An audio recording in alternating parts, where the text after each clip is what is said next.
The little convent. In this enclosure of the Petit Picpus there were three perfectly distinct buildings: the great convent, inhabited by the nuns, the boarding school, where the scholars were lodged, and lastly, what was called the little convent.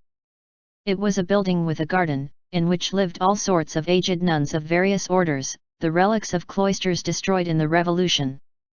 A reunion of all the black, grey, and white medleys of all communities and all possible varieties. What might be called, if such a coupling of words is permissible, a sort of harlequin convent.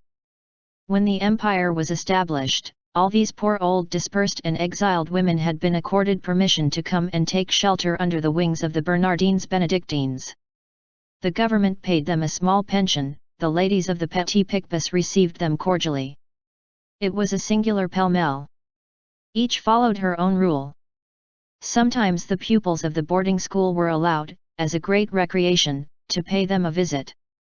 The result is, that all those young memories have retained among other souvenirs that of Mother Saint Basile, Mother Saint Scholastique, and Mother Jacob. One of these refugees found herself almost at home. She was a nun of Saint Or, the only one of her order who had survived. The ancient convent of the Ladies of Saint Or occupied, at the beginning of the 18th century, this very house of the Petit Picpus, which belonged later to the Benedictines of Martin Verga. This holy woman, too poor to wear the magnificent habit of her order, which was a white robe with a scarlet scapulary, had piously put it on a little mannequin, which she exhibited with complacency and which she bequeathed to the house at her death. In 1824, only one nun of this order remained. Today, there remains only a doll. In addition to these worthy mothers, some old society women had obtained permission of the prioress, like Madame Albertine, to retire into the little convent. Among the number were Madame Beaufort de Hautpoul and Marquise de Fresne.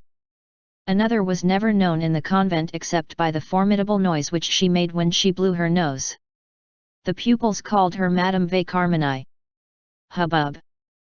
About 1820 or 1821, Madame de Genlis, who was at that time editing a little periodical publication called L'Intrépide, asked to be allowed to enter the convent of the Petit Picpus as lady resident.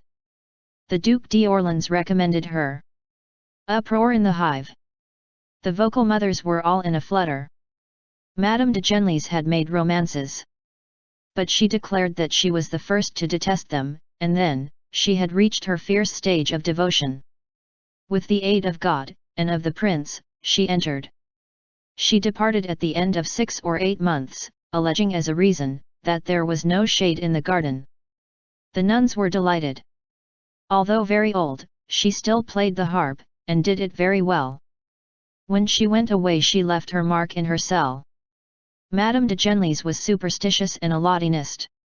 These two words furnish a tolerably good profile of her. A few years ago, there were still to be seen, pasted in the inside of a little cupboard in her cell in which she locked up her silverware and her jewels, these 5 lines in Latin, written with her own hand in red ink on yellow paper, and which, in her opinion, possessed the property of frightening away robbers. Imparibus meritus pendent tria corpora ramus. Dismas et gesmas, media est divina potestas. Alta peti dismas, infelix, infima, gesmas.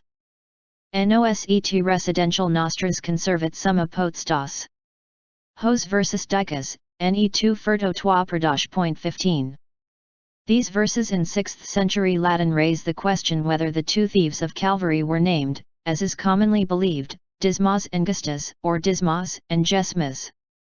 This orthography might have confounded the pretensions put forward in the last century by the Vicomte de Gustas, of a descent from the wicked thief. However, the useful virtue attached to these verses forms an article of faith in the order of the Hospitallers. The Church of the House, constructed in such a manner as to separate the great convent from the boarding school like a veritable entrenchment, was, of course, common to the boarding school, the great convent, and the little convent.